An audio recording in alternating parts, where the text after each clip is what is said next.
Yeah. So just to start off then, you're obviously running for education officer, and I wanted to ask you why you think you're the right person for the position. So I think the most important thing about the education officer is that they are willing and able to dedicate themselves to the coursework, sorry, to the casework first and foremost. I've got exams on the brain. Um, because I think that's the most important thing in my mind as the education officer. Obviously there is a lot of meetings they sit on, go to, a lot of boards they sit on, and that's obviously very important as well. But I think that the students should always feel like they can approach their education officer, and I think I'm the person that they can approach easily. Good stuff, good stuff. And just on that then, why did you choose that position? What about it, what drew you to the position? So I've actually considered running for education officer kind of on and off since I was in second year. Mhm. I was class rep for a time. I really enjoyed that position. I helped I worked with the college officer, one of our college officers at the time, and the education officer at the time with an issue relating to one of the modules of that year. And I just found being able to help my fellow students and everything, and if they had any questions, being able to find the answer for them and get back to them was really fulfilling. And I just felt that that was of any SU position, I felt that the education officer would be the best one that I was suited to, just skill set wise and what I found interesting. So that's why specifically the education officer. Cool. And just because you mentioned it there about casework, how much of your time would you anticipate will be spent doing casework? I think it's very difficult to give a definitive answer just because obviously, especially with the pandemic, the pandemic changes how often, even you're not moving physically through campus, so that changes the way you do meetings and casework. But I do believe that the education officer should dedicate the majority of their time to, within reason, obviously, to casework, and casework should always be given first priority. Yeah, definitely. Do you have any experience with casework specifically thus far with your work in the SU? Not to the same level as an education officer would have, in that I did do a bit of work where when I had meetings with a lecturer about a module, I did ask students if they had any information or any issues they were having to contact me and let me know. So I did deal with some stuff in relation to that, but obviously not to the same level as the education officer would have, but that's just because I work retail, so I don't have a job that would deal with casework like stuff. Okay, yeah, cool. I just want to talk a little bit about the manifesto itself then. Yeah. So in the manifesto, you mentioned specifically helping out students with financial difficulties, which is obviously very important. Are there any other groups of students that you would look to helping out, or who would be of a priority in your mind going into the role? I think I've mentioned it in my short-term plans. I think students moving back to campus, which obviously it's not a very specific group of students, but hopefully, fingers crossed, we will be moving back onto campus either in first semester next year, or at least in second semester. And I think that will be a massive change. I'm conscious myself, I have a sister who's currently in first year, who's obviously doing everything online. I'm very conscious of the fact that when she moves back onto campus, it's going to be a massive change of pace. I'm conscious as well of the fact that, current first years and incoming first years will have never sat a major exam since their junior cert, which is obviously, but then when you sit an exam, everybody knows the RDS is not exactly the funnest place to sit an exam in. So that'll be very difficult for them as well. I think I want to work on the library. I think it's so disappointing that the library isn't receiving the funding and can't stay open the hours that it should. Because I genuinely believe that without the library, you cannot market UCD as a university that is suitable for students who may come from lower socioeconomic classes, students who have children, international students, because of course the library is a place with free Wi-Fi, study space, resources, and the laptop loan scheme. So I think by working on the library issue, I will be benefiting students who and as well students with disability, or again single parents or parents working on trying to get lecture recordings. Yeah. That will be a massive benefit to those types of students. So I haven't specifically mentioned in my manifesto, other than like the financial difficulties of resets and repeats, but I think that, yeah, with the library and the lecture recording, it does, the aim is to accommodate students who don't have as much resources at home due to a multitude of reasons. Yeah, definitely. Just there, you mentioned the funding. I thought it was interesting in your manifesto, you were looking at getting a fund for resits and repeats as opposed to, say, abolishing the fees themselves. I was wondering if you could take me through your reasoning behind that.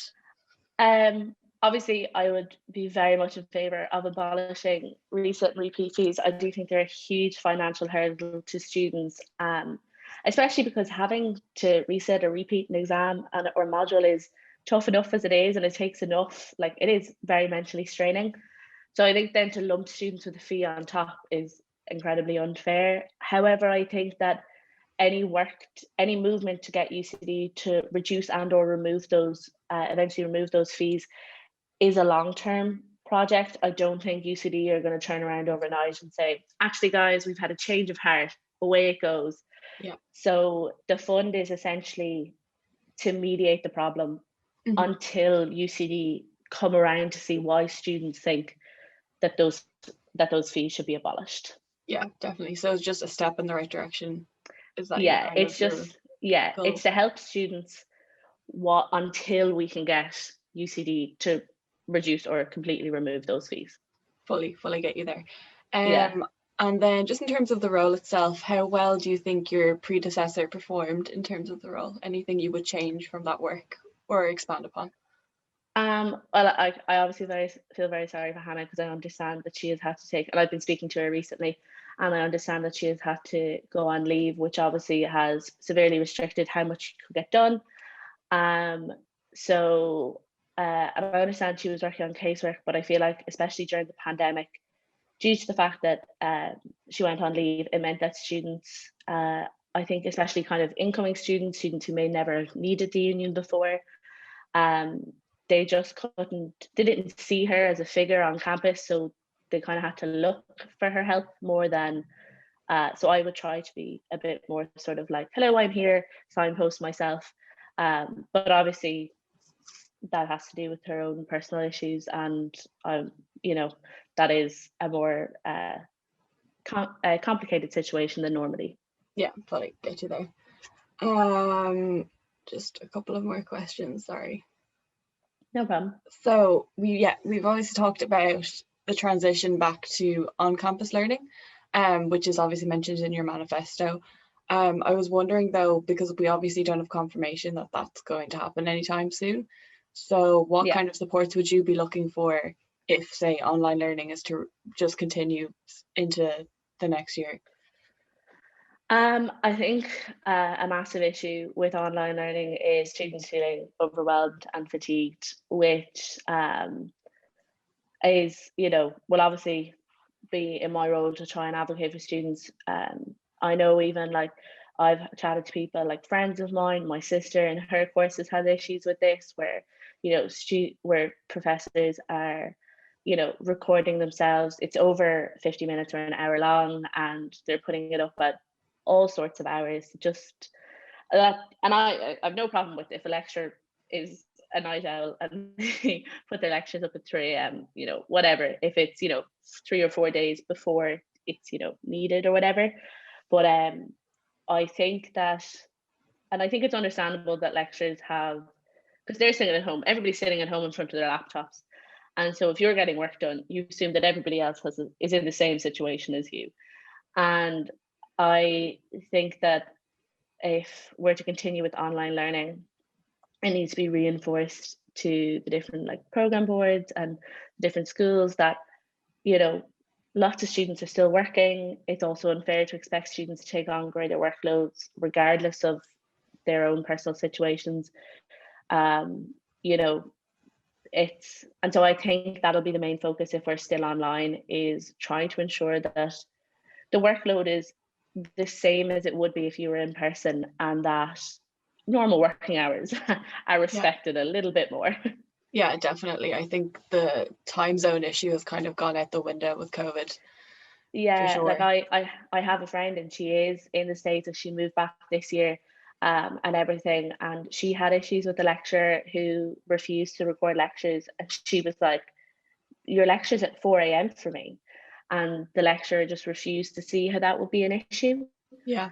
And like, it's totally unfair because everybody's struggling in the pandemic. I understand lecturers are as well, but like, it means we all need to be nice to each other and try and accommodate each other. And simple things like recording lectures, putting up lecture slides, doing things on time, it makes a huge difference to students. It really does.